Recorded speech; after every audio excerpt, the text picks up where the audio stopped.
આજે મારી સભા હતી વિસાવદર નગરપાલિકાના જીવાપરા વિસ્તારમાં। આ સભા દરમિયાન ભાજપના ઉમેદવાર કિરીટ પટેલના ખાસ સમર્થક અને ભાજપના કોર્પોરેટરના ભાઈ નાસિર એની અટક શું છે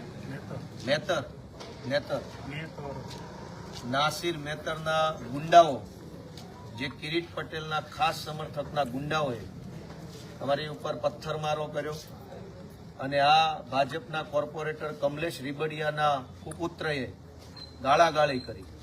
ભાજપના ઉમેદવાર કિરીટ પટેલના ગુંડા બેફામ બન્યા છે।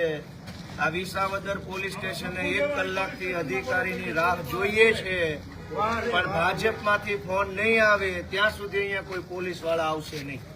આ શું તમાશો ચાલુ કર્યો છે CR પાટીલ અને કિરીટ પટેલે? અમે કઈ બી જવાવાળા માણસો નથી। કમલેશ રીબડિયાના કુપુત્ર અને ભાજપના કોર્પોરેટરના ભાઈ નાસિરના ગુંડાઓએ જીવાપરામાં આજે નાગાઈ કરી છે અને અહીંયા તમાશો જોવે છે આ પોલીસ સ્ટેશનમાં બેઠેલા સાહેબો।